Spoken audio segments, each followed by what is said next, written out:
በ2018 በታይላንድ ምድር መላውን ዓለም ያስደነገጠና የ17 አገራትን ድጋፍ የሳበ አንድ እንግዳ ክስተት ተከሰተ።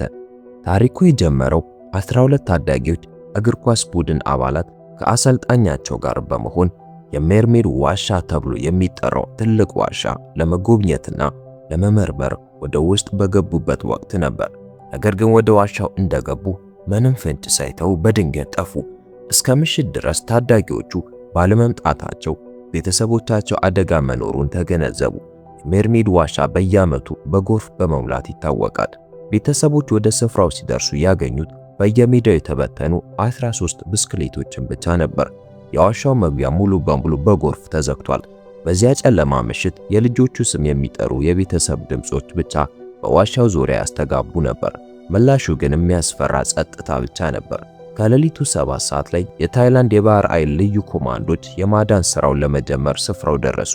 ብዙም ሳይቆይ የክፍለ ሀገሩ ገዥም ሪፖርቱን በመስማት ሥራውን በበላይነት ለመምራት በቦታው ተገኘ። እድል ሆኖ በዚያ አካባቢ ለብዙ ዓመታት የኖረ አንድ የውጭ አገር ዜጋ የዋሻውን ውስጣዊ መዋቅር የሚያሳይ ካርታ አበረከተ። ዋሻው እጅግ ውስብስብና ጠባብ መተላለፊያዎች ያሉት ቢሆንም ጥቂት ሰፋፊ ክፍሎች መኖራቸው ልጆቹ በሕይወት ሊኖሩ ይችላሉ የሚል ጭላንጭል ሰጣቸው። የኮማንዶ ቡድኑ ቁሳቁሶችና የሰው ኃይል በማዘጋጀት የመጀመሪያውን ፍለጋ ወደ ዋሻ ውስጥ ጀመረ። ለቀጣዩ የማዳን ሥራ እንዲያግዝ የደህንነት ገመዶችን በዋሻው ጣሪያ ድንጋዮች ላይ እያሰሩ የልጆቹን ፍንጭ መፈለግ ቀጠሉ። ከሌሊቱ 11 ሰዓት ላይ ሙሉ ትጥቅ የታጠቁት የኮማንዶ አባላት በሥራው ብዛት ቆስለውና ተጎድተው ወደ ውጭ ወጡ። አንድ የቡድኑ አባል ሕይወቱን ሊያጣ ምንም አልቀረውም ነበር። ካለው 10 ኪሎ ሜትር አጠቃላይ የዋሻው እርዝመት ውስጥ መጓዝ የቻሉት 800 ሜትር ብቻ ነበር። ካሰቡት በላይ ከሆነው አስፈሪ ፈተና የተነሳ የልጆቹ ቤተሰቦች ተስፋ በመቁረጥ ወደ ጥልቅ ጨለማ ውስጥ የወደቁ ያልተሰማቸው። በሰው ሁሉ ልብ ውስጥ የነበረው የተስፋ እሳት እየጠፋ መጣ። በሁለተኛው ቀን ሁኔታው ይበልጥ እየተባባሰ በመሄዱ ጉዳዩ ወደ ዓለም አቀፍ ክስተት አደገ። የአካባቢው መንግስት ከመላው ዓለም የእርዳታ ጥሪ አቀረበ። ያ ጥሪም በብዙ ሺህ የሚቆጠሩ በጎ ፈቃደኞችን ቀልብ ሳበ። አንድ የውሃ መሐንዲስ በስፍራው ሲያልፍ በጎ ፈቃደኞች በከፍተኛ የውሃ ፓምፖች ውሃውን ከዋሻ ውስጥ ለመምጠጥ ሲዳከሙ አየ። በእሱ ልምድ ግን ይህ ጥረት በውቅያኖስ ላይ እንደ አንድ ጠብታ ውሃ ነበር። በዋሻ ውስጥ ያለውን ውሃ በሙሉ ለመቀነስ በተራራው ላይ ያለውን የውሃ መነሻ ማግኘት ነበረባቸው። በአረጋዊ መሪነት በተራራው ላይ የጎርፍ ውሃ ወደ ዋሻ ውስጥ የሚፈስባቸውን በርካታ ቀዳዳዎች አገኙ። ብቸኛው መፍትሄ ከተራራው የሚወርደውን የውሃ ፍሰት ወደ ተራራው ግርጌ ማዞር ነበር። በዚያም በዋሻ ውስጥ ያለውን የውሃ መጠን መቆጣጠር ይቻላል።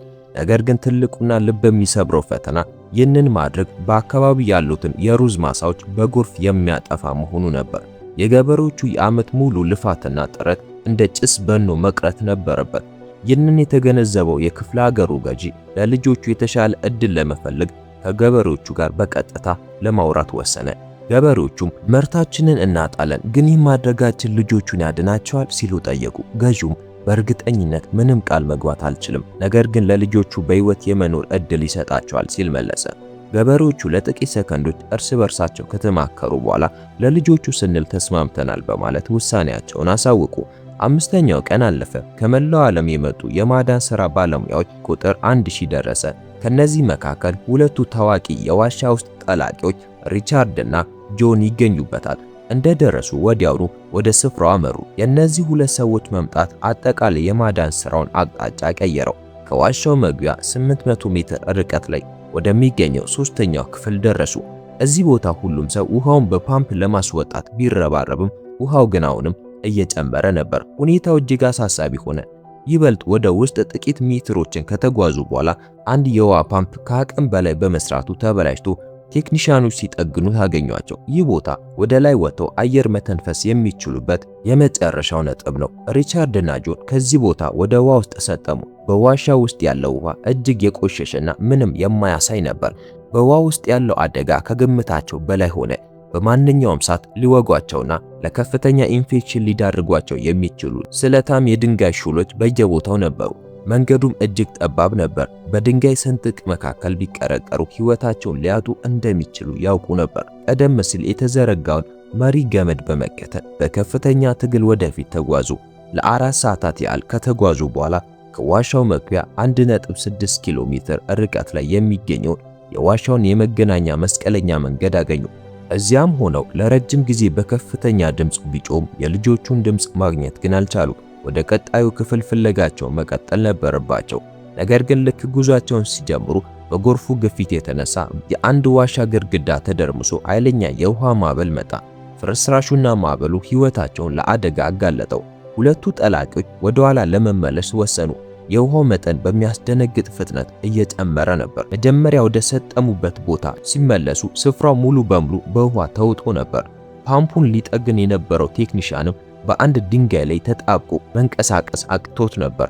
ሪቻርድና ጆን የአንድ ሰው የኦክሲጅን መሳቢያ መሳሪያን ከእሱ ጋር በማጋራት መጀመሪያ እሱን ይዘው በመውጣት የሌላኛውን ሕይወት አዳኑ። ነገር ግን የዋሻ ውስጥ ዋና ለተራ ሰው እጅግ አስፈሪና ከባድ ፈተና ነው። ቴክኒሻኑ ውሃ ውስጥ እንደገባ ያልተለመደ የፍርሃት ምልክት ማሳየት ጀመረ። በዚያ ጨለማና ጠባብ ቦታ ውስጥ የመታሰር ከፍተኛ ፍርሃት ቀስ በቀስ አእምሮን እንዲስት አደረገው። ከሪቻርድ እጅ አምልጦ ወደ ላይ ለመውጣት በከፍተኛ ሁኔታ ይደባደብ ጀመር። በዚህ ትግል ውስጥ ሳይታወቅ የሪቻርድን ተጠባባቂ የኦክሲጅን መቆጣጠሪያ መታው። ነገር ግን ወደ ላይ ሲወጣ ራሱን ከድንጋይ ግድግዳ ጋር በማጋጨቱ ደሙ በውሃ ላይ ተሰራጨ። ሪቻርድ በፍጥነት መሳሪያውን አስተካክሎ መቆጣጠሪያውን በሰውየው አፍ ውስጥ በመክተት በሙሉ ኃይሉ ወደ ዳር ጎትቶ አወጣው። ሪቻርድና ጆን በውሃ ውስጥ ያለውን አስፈሪና ውስብስብ ሁኔታ ለክፍለ ሀገሩ ገዢ አስረዱ። ተጨማሪ አደጋ እንዳይከሰት ለመከላከል ገዢው ሁሉንም የማዳን ስራዎች ለጊዜው እንዲያቆሙ ወሰነ። እስከዚህ ጊዜ ድረስ ግን ስለ ጠፉት ሕፃናት ምንም አይነት መረጃ አልነበረው። ቤተሰቦቻቸው ተስፋ መቁረጥ ጀመሩ። አሁን የሚለምኑት የልጆቻቸውን አስክሬን እንኳን ሙሉ ሆኖ እንዲመለስላቸው ብቻ ነበር። በዚህ ሁኔታ ውስጥ ኮሚቴው በዋሻ ውስጥ ያለውን ሁኔታ በጥልቀት ለመወያየት አስቸኳይ ስብሰባ ጠራ። ሁሉም ሰው ዝናቡ እስኪቆምና ውሃው በሙሉ በፓምፕ እስኪወጣ ድረስ መጠበቅ አለብን ብሎ አመነ። ነገር ግን ሪቻርድና ጆን የተለየ ሐሳብ ነበራቸው። ምክንያቱም በእያንዳንዱ ደቂቃ መዘግየት ልጆቹ ወደ ሞት ደጃፍ እየተቃረቡ ነው። በዘርፉ የ30 ዓመት ልምድ ያላቸው በመሆናቸው ይህንን ተልዕኮ ለመወጣት ብቁ የሆኑት እነሱ ብቻ እንደሆኑ ያውቁ ነበር። በ10ኛው ቀን የማዳን ስራው በድጋሚ ተጀመረ። ሪቻርድና ጆን እንደገና ወደ ዋሻው የመግባት ተልዕኮን ተቀበሉ። ወደ መስቀለኛ መንገዱ ለመድረስ 4 ሰዓታት ፈጀባቸው። አዲሱን ገመድ ከአሮጌው ጋር በማያያዝ ፍለጋቸውን ቀጠሉ። ብዙም ሳይቆይ ልጆቹ ይጠለሉበታል ተብሎ ይገመት ወደ ነበረው ስፍራ ደረሱ። ነገር ግን በሚያሳዝን ሁኔታ የልጆቹ ምንም ፍንጭ አልነበረው። በዚህ ጊዜ ሁለቱም ጠላቂዎች 13ቱ ሰዎች ሳይሞቱ እንዳልቀረ ቀስ በቀስ ማሰብ ጀመሩ። ሁለቱ ተከፋፍለው እያንዳንዳቸው በተለያየ አቅጣጫ በፍጥነት ፍለጋቸውን ቀጠሉ። 2 ሰዓታት አለፉ። ከዋሻው መግቢያ 2.5 ኪሎ ሜትር ርቀት ላይ ወደሚገኘው 9ኛው ክፍል ደረሱ። ወደ ውሃው ላይ እንደወጡ ከሩቅ የባትሪ ብርሃን ፈነጠቀ። ጥቂት ቀጫጭንና የሰለሉ አካላት ቀስ እያሉ ወደ እነሱ ሲመጡ ተመለከቱ። እነዚያም ምስሎች በግልጽ ሲመለከቱ ሁለቱም መናገር አቅቷቸው ደነገጡ። 12ቱ ሕፃናትና አሰልጣኛቸው ሁሉም በሕይወት በሰላምና በጤና ነበሩ። ይህ በእውነት ሊታመን የማይችል ታላቅ ተአምር ነበር። በምግብ እጥረት ምክንያት ከገረጣውና ከቀጨጨው ገጽታቸው በስተቀር ሁሉም ጤነኞች ነበሩ። በዋሻ ውስጥ በታሰሩበት ወቅት አሰልጣኙ ልጆቹ ጉልበታቸውን እንዴት መቆጠብ እንዳለባቸው ያስተምራቸው ነበር። ፍርሃታቸውን ለማሸነፍም ሁል ጊዜ ሜዲቴሽን እንዲያደርጉ ይረዳቸው ነበር። ይዘዋቸው የነበሩት መክሰሶችንም በቀን 1 ፍሬ ብቻ ነበር የሚመገቡት። የቆሸሸውን የዋሻ የዝናብ ውሃ ከመጠጣት ይልቅ ንጹህ የከርሰ ምድር ውሃ ፈልገው ይጠጡ ነበር። ለዚህም ነው እስካሁን በሕይወት የቆዩት። ጆን ስሜቱን ለመቆጣጠር በከፍተኛ ሁኔታ እየታገለ ሙሉን ታምራዊ ትዕይንት በካሜራው መቅረጽ ጀመረ። ሪቻርድና ጆን የምስራቹን ለማብሰር በአስቸኳይ ወደ ዋሻው መግቢያ ተመለሱ። በመንገድ ላይ በጥልቀት ሲያስቡት ግን ሁለቱም ተረጋጉ። ሰራተኞቹ ልጆቹ በሕይወት መገኘታቸውን ለጊዜው ይፋ እንዳያደርጉ ቢያሳስቡ ወሬው እንደ ሰደድ እሳት ተሰራጨ። ምሽት ላይ የክፍለ አገሩ ገዢ ለሁለቱ ከፍተኛ ምስጋና ቀረበ። ነገር ግን የሁለቱ ፊት ከብዶ ነበር። ምክንያቱም እነዚህ ልጆች አውጥቶ ማዳን ከመፈለግ ይልቅ በ100 ሺህ እጥፍ የማይቻል ተግባር ነበር። ገዢው ምርጥ የኮማንዶ ቡድን እንደሚልክ ቢናገር ሪቻርድ ሐሳቡን ውድቅ አደረገው። ችግሩ የሰው ኃይል ወይም የመሳሪያ አልነበረም። ከጥቂት ቀናት በፊት ዋና የሚችል የፓምፕ ጥገና ባለሙያ በጥቂት 100 ሜትሮች ርቀት ላይ ሰውየው በጨለማና በጠባብ ቦታ በመታሰሩ ፍርሃት ገብቶት አእምሮን ስቶ ነበር። ታዲያውን ጥቃቅን ሕፃናትን ከ2000 ሜትር በላይ በሚረዝም የውሃ ውስጥ መንገድ አስጠልቆ ማውጣት ፍጹም የማይታሰብ ነው። ልጆቹን በብዙ ልፋት አግኝቶ አሁን ሲሞቱ ማየት ለማንም ተቀባይነት አልነበረውም። በመሆኑም የኮማንዶ ቡድኑ መጀመሪያ ለልጆቹ ስንቅ ለማድረስ ወሰነ። ሪቻርድና ጆንም ሳይጋበዙ አብረው ሄዱ። ከመስቀለኛ መንገዱ በኋላ ያለው መንገድ አደገኛ መሆኑን ስላወቁ መመሪያ ለመስጠት ፈልገው ነበር። ትልቁ ዓላማ ኦክሲጅንን መቆጠብ ነበር። 3 የኮማንዶ አባላት ተነስተው ከ7 ሰዓት ተኩል ጉዞ በኋላ ልጆቹ ወዳሉበት 9ኛው ክፍል ስንቁን አደረሱ። ነገር ግን በዋሻ ውስጥ ያለው የኦክሲጅን መጠን ከ20% በታች መውረዱ የልጆቹን ሕይወት አደጋ ላይ ጣለው። ይባስ ብሎ የኮማንዶ አባላቱ ለመመለስ ሲዘጋጁ የያዙት ተጨማሪ ኦክሲጅን አልቆ ነበር። ከ3ቱ አባላት መካከል ለአንድ ሰው የሚሆን ኦክሲጅን ብቻ ስለነበር በዋሻ ውስጥ የታሰሩ ሰዎች ከ13 ወደ 15 አደገ። በ12ኛው ቀን የልጆቹ ቤተሰቦች በጭንቀት ይቃጠሉ ነበር። ገዢውም ተስፋ የሞላባቸውን አይኖች አይቶ ልጆቹ በሰላም እንደሚመለሱ ቃል ገባ። ሪቻርድ መፍትሄ ለማግኘት አእምሮን ሲያስጨንቅ አንድ መንገድ አገኘ። ነገር ግን ሐሳቡ እጅግ አስገራሚና እብድ በመሆኑ ለመናገር አልደፈረም። ጆን የጓደኛውን ሐሳብ ተረድቶ ምንም ምርጫ የለንም፣ ዶክተር አሪስን መጥራት እንችላለን አለው። የአሪስን ስም ሲሰማ ጆንም ፍርሃት ገባው። በ14ኛው ቀን ተጨማሪ ጠላቂዎችን በመላክ የልጆቹ መንፈስ ለማነቃቃት ከቤተሰቦቻቸው የተጻፉ ደብዳቤዎችና በርካታ ቁሳቁሶችን ወደ 9ኛው ክፍል አደረሱ። ብዙም ሳይቆይ ሁሉም በጉጉት የጠበቀው ዶክተር አሪስ መጣ። አሪስ የማዳን ሥራው ዋና ቁልፍ እንደሚሆን ገና አላወቀም። ሪቻርድ የእሱ የሕክምና ዕውቀት እንደሚያስፈልግ ሲነግረው አሪስ ደነገጠ። እኔ የማደንዘጃ ስፔሻሊስት ነኝ አለ። ሕፃናቱን አደንዝዞ ከዋሻ ማውጣት የሕክምና ስነ ምግባርን የሚጥስና ልጆቹን የመግደል ያህል አደገኛ መሆኑን ስላወቀ ሐሳቡን በጥብቅ ተቃወመ። ነገር ግን እውነታው ልጆቹን ለማዳን ያለው ብቸኛ አማራጭ እሱ ብቻ ነበር። በ15ኛው ቀን አንድ የኮማንዶ አባል ለልጆቹ የመጥለቂያ መሳሪያ ለማድረስ ሲጓዝ በጉዞ ላይ የኦክሲጅን ቱቦ በድንጋይ ስንጥቅ ውስጥ በመያዙ ኃይለኛ የኦክሲጅን መፍሰስ አጋጠመው። ሁኔታውን ለመቀየር ቢሞክርም ሳይሳካለት ቀርቶ ሕይወቱ አለፈች። ይህ ክስተት አሪስን ይበልጥ አጣብቂኝ ውስጥ ከተተው። የማዳን ሥራው በፍጥነት ካልተጠናቀቀ የልጆቹ ብቻ ሳይሆን የሌሎች ንጹሃን ሕይወትም ሊጠፋ ነው። ነገር ግን በማደንዘጃ እቅዱ ከተጠቀሙ ሕፃናቱ ከ5 ሰዓታት በላይ በውሃ ውስጥ መጓዝ ስለሚኖርባቸው መንገዱ ላይ ተደጋጋሚ ማደንዘጃ መወጋት አለባቸው። የኦክሲጅን ጭንብሉ በትክክል ቢገጠም እንኳ በአፋቸው ውስጥ የሚመነጨው ምራቅ በማንኛውም ሰዓት ሊያፈናቸው ይችላል። በጥሩ ዕድል እንኳ ሊተርፉ የሚችሉት 2 ወይም 3 ልጆች ብቻ ነበሩ። አሪስ የ13 ሰዎችን ሕይወት በአንድ ጊዜ ለመወሰን ድፍረት አጣ። ነገር ግን ሪቻርድ ምንም ካላደረግን የምናጣው 13 አስክሬን ነው። የማዳን ሥራው ላይ ቢሞቱ እንኳ ቢያንስ የቻልነውን ያህል ሞክረናል አለው። በዚያው ምሽት የማዳኛ ቡድኑ በሚስጥር ተሰበሰበ። የማደንዘዣ እቅዱ ብቸኛው መንገድ ነበር። ገዢው ስለ እቅዱ ሲጠይቅ አሪስ በጭንቀት ይህንን ከዚህ በፊት ሞክሬው አላውቅም፣ ነገር ግን በቲዮሪ ደረጃ ይቻላል፣ ከቀጠልን ግን ለሚመጣው ሞት መዘጋጀት አለብን አለ። ገዢው እቅዱ ለሚኒስትሩ አሳወቀ። ውይይት ከተደረገ በኋላ የልጆቹን ወላጆች ጨምሮ ማንም ሳይሰማ እቅዱ በሚስጥር እንዲተገበር ተወሰነ። ገዢውም ሁላችሁም የተቻላችሁን አድርጉ፣ ካልተሳካ ሙሉ ኃላፊነቱን እኔ ወስዳለሁ አለ። በ16ኛው ቀን የማዳን ሥራው ተጀመረ። አሪስ መርፌዎችን አውጥቶ ለእያንዳንዱ ጠላቂ ሰጠ። ሁሉም ሰው በውሃ ጠርሙዝ ላይ መርፌ የመውጋትና የመንቀል ልምምድ አደረገ። አሪስ ማደንዘጃውን በሚወጉበት ጊዜ ሊጠነቀቁባቸው የሚገቡትን ዋና ዋና ነገሮች ለእያንዳንዱ ጠላቂ በጥንቃቄ አስረዳ። በዚያው ምሽት የማዳን ሥራው በይፋ ተጀመረ። 13ቱም የታሰሩ ሰዎች ከዋሻው ለማውጣት በ3 ዙር ተካፈሉ። በሰዎች ከፍተኛ ጸሎት ታጅበው ጠላቂዎቹ አንድ ባንድ ወደ ውሃ ውስጥ ገቡ። በዋሻው መሃል በሚገኘው 5ኛው ክፍል ላይ ሆነው እቅዱ ለመጨረሻ ጊዜ ከለሱት። ጠላቂዎቹ ልጆቹን ለመውሰድ አንድ ባንድ 9ኛው ክፍል ደረሱ። ሊያወጧቸው መምጣታቸውን የሰሙት ሕፃናት በደስታ ጮሁ። ነገር ግን ሳይታሰብ የማዳን ሥራው ከመጀመሩ በፊት ችግር አጋጠመው። አሰልጣኙ ክብደታቸው ቀላል የሆኑ 4 ልጆችን መርጦ ነበር። ቻይ የተባለው ትንሹ ልጅ መጀመሪያ እንዲወጣ ተመርጧል። ነገር ግን የኦክሲጅን ጭንብሉ ከፊቱ ጋር ስላልተገጣጠመ እሱን መቀየር ነበረባቸው። ሌላኛው ልጅ የመጥለቂያ መሳሪያውን ለብሶ ማደንዘጃ ኪኒን ዋጠ። ከዚያም እጆቹና እግሮቹ በፕላስቲክ ማሰሪያ በጥብቅ ታሰሩ። ልጁ ግራ በመጋባትና በጭንቀት ወደ አሪስ ቀረበ። አሪስ ልጁን በቀስታ አረጋጋው። ከዚያም መርፌውን በጭኑ ላይ ወጋው። ማደንዘያው በፍጥነት ስራውን ጀመረ። ልጁም ቀስ በቀስ ራሱን ሳተ። ልጁ ሙሉ በሙሉ ራሱን መሳቱን ካረጋገጠ በኋላ አሪስ የኦክሲጅን ጭንብሉን በጥንቃቄ ፊቱ ላይ ገጠመው።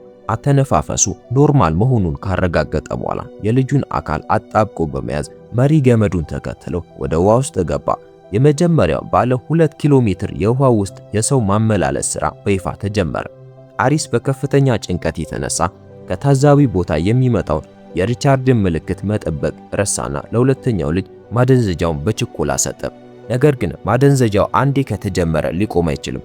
ማድረግ የሚችሉት መቀጠል ብቻ ነበር። ብዙም ሳይቆይ ሪቻርድ ወደ ላይ ወጥቶ የመጀመሪያው ልጅ በሰላም አልፏል፣ መንገዱም ይሰራል ሲል አበሰረ። ሆኖም የመጀመሪያው ልጅ ከተገመተው ቦታ ከወጣ በኋላ የመንቃት ምልክቶችን ማሳየት ጀምሮ ነበር። ኃላፊነት የወሰደው ጠላቂ ወዲያው በመቆም ተጨማሪ ማደንዘዣ ለመውጋት ተዘጋጀ። ነገር ግን ጉልበት ጨርሶ ስለነበር እጆቹ ይንቀጠቀጡ ነበር። በዚህ ምክንያት መርፌው ውሃ ውስጥ ወደቀ። እንደ ዕድል ሆኖ መርፌውን በፍጥነት አግኝቶ ልጁ ሙሉ በሙሉ ራሱን ሳያውቅ በስኬት ሊወጋው ቻለ። በዚሁ ጊዜ በጆን የሚመራው ሁለተኛው ልጅ የክትትል ቦታው ላይ ደረሰ። ተጨማሪ ማደንዘዣ ከተወጋ በኋላ ግን ሌላ ያልተጠበቀ አደጋ ተከሰተ። ልጁ መተንፈስ አቆመ። ጆን በፍጥነት ልጁን ገለበጠው። እንደ ዕድል ሆኖ ልጁ እንደገና ኖርማል አተነፋፈስ ጀመረ። ልጁ ውሃ ውስጥ በሰመጠ ቁጥር መተንፈስ እንደሚያቆምና ወደ ላይ ሲወጣ ግን መተንፈስ እንደሚጀምር ጆን አስተዋለው። ከብዙ ሙከራዎች በኋላ የልጁ ሁኔታ ተረጋጋ። የበንዲ እንዳለ የመጀመሪያው ልጅ ከዋሻው በሰላም ወጣ። ከ7 ሰዓት ተኩል ጉዞ በኋላ የልጁ የህይወት ምልክቶች ሙሉ በሙሉ ኖርማል ሆኑ። ሕፃኑ ከ16 ቀናት በኋላ ለመጀመሪያ ጊዜ የፀሐይን ብርሃን አየ። በቤተሰቦች ዘንድ ድንጋጤ እንዳይፈጠር ልጁ በሚስጥር ወደ አምቡላንስ ከዚያም ወደ ሄሊኮፕተር ተዛውሮ በብዙ ሺህ ሕዝብ እይታ ወደ ሆስፒታል ተወሰደ። በእኩለ ሌሊት የመጀመሪያዎቹ 4 ልጆች በሰላም ወጡ። ትልቅ ኃላፊነት የተሸከመው ዶክተር አሪስ ሐኪሞች የአራቱንም ልጆች ደህንነት አስተማማኝ መሆኑን እስኪያረጋግጡ ድረስ ከዋሻው ለመውጣት አልደፈረም። ከዚያ በኋላ እፎይ አለ። በማዳን ታሪክ ውስጥ አዲስ ምዕራፍ ከመክፈታቸውም በላይ ታላቅ ተአምር ፈጠሩ። ነገር ግን ሪቻርድ እና ጆን ጨርሶ አልሳቁም። ምክንያቱም 4 ልጆችን ስላዳኑ አሁን ጀግና ቢባሉም ከቀሩት መካከል አንድ ልጅ እንኳ ቢሞት ስማቸው እንደሚጠፋና በዓለም እንደሚረገሙ ያውቁ ነበር። ነገር ግን በዚያው ቅጽበት በሰማይ ላይ ነጎድጓድ አስተጋባ። ጥቁር ደመናዎች ተሰበሰቡ። እውነተኛው የዝናብ ወራት ሊጀምር ነበር። ምሽት ላይ የማዳኛ ቡድኑ በመጨረሻ ከቻይ ፊት ጋር የሚገጥም ጭንብል አገኘ። በተመሳሳይ ሰዓት ግን ያ የተረገመ ዝናብ መጣል ጀመረ። በማግስቱ የማዳን ሥራው ምን ያህል ከባድ እንደሚሆን በማሰብ ማንም ሊተኛ አልቻለም። በ19ኛው ቀን የክረምቱ ዝናብ ይበልጥ በረታ። የሩዝ ማሳዎቹም ወደ ውሃ ባህር ተቀየሩ። ወደ ዋሻው ሲገቡ የውሃው መጠን ከበፊቱ በ3 እጥፍ ጨምሮ ነበር። ይህ ማለት ረጅም ርቀት መጥለቅና ከኃይለኛ የውሃ ሞገድ ጋር መታገል ነበረባቸው። ሁሉም ሰው የጉዳዩን አሳሳቢነት ተረድቶ መሪ ወደ ሆነው ወደ ሪቻርድ ተመለከተ።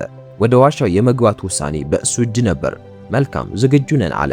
ይህ የመጨረሻውና እጅግ አደገኛው ሙከራ ነበር። 9ኛው ክፍል ሲደርሱ ከብዙ ሙከራ በኋላ ያገኙት ጭንብል አሁንም ከቻይ ፊት ጋር በትክክል አልገጠመም። ሌላ ጭንብል ለመፈለግ ጊዜ የለም። አንድ ጠላቂ ጭንብሉ በእጁ ለማስተካከል ተገደደ።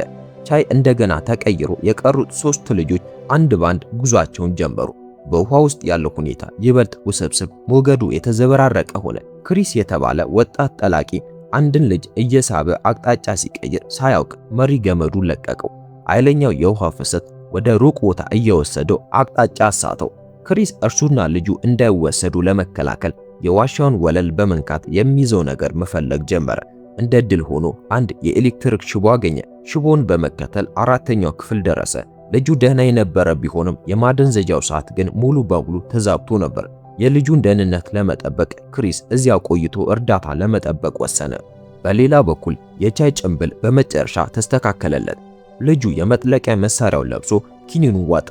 ማደንዘጃው ከተወጋ በኋላ ቻይ ጉዞውን ጀመረ። ሁለተኛ ሆኖ የወጣው ሪቻርድ ክሪስን 4ኛው ክፍል ላይ አገኘው። ክሪስን አረጋግቶት እዚያው እንዲቆይ ልጁን እንዲጠብቅና አሪስ መቶ የልጁን ደህንነት ካረጋገጠ በኋላ በእሱ መመሪያ መሰረት እንዲንቀሳቀስ ነገሩ። በሌላ በኩል ሁሉም ጠላቂዎች አንድ ባንድ ወደ ውሃ ውስጥ ገቡ። አሁን በ9ኛው ክፍል የነበሩ ሰዎች በሙሉ ወጥተዋል። ብዙም ሳይቆይ ክሪስ በመጨረሻ አሪስን አየው። መንፈሱ ሊፈርስ ተቃርቦ የነበረ ቢሆንም በአጠገቡ ያለውን ልጅ በጽናት ይጠብቅ ነበር። አሪስ ልጁን ከመረመረ በኋላ ምንም አይነት ከባድ ችግር እንደሌለበት አረጋገጠ። ነገር ግን በክሪስ ልብ ውስጥ ያለውን ፍርሃትና የጥፋተኝነት ስሜት ተረድቶ በቃላት ጥበብ የልጁን ጭንቀት አቃለለለት። ቀሪው ጉዞ እጅግ አድካሚ ቢሆንም በመጨረሻ ግን ሁሉም ሰው በሰላም ወጣ። የማዳን ዘመቻ ሙሉ በሙሉ ተሳካ። በዋሻ ውስጥ ተይዘው የነበሩት 13ቱም ሰዎች በተአምር ተረፉ። በዚህ ቅስፈት ወገኖቻቸውን የማዳንና ተፈጥሮን የማሸነፍ ታላቅ ደስታ አጥለቀለቃቸው። እርስ በርሳቸው ተቃቀፉ፣ ጨፈሩ፣ እንባቸውን በፊታቸው ላይ ፈስ ነበር። ከተለያዩ አገራት የመጡ ከ5000 በላይ በጎ ፈቃደኞች የማይቻለውን ተልዕኮ በጋራ አሳኩ። በማዳን ሂደቱ ውስጥ የቆዳ ቀለምን፣ ዜግነትን፣ የባህል ልዩነትን በመርሳት በማዳን ታሪክ ውስጥ የማይረሳ የጀግንነት ታሪክ በጋራ ጻፉ። ይህን እውነተኛ ታሪክ ከወደዳችሁት ላይክ አድርጉ፣ ሰብስክራይብ በማድረግ በአዲስ ፊልም እንገናኝ።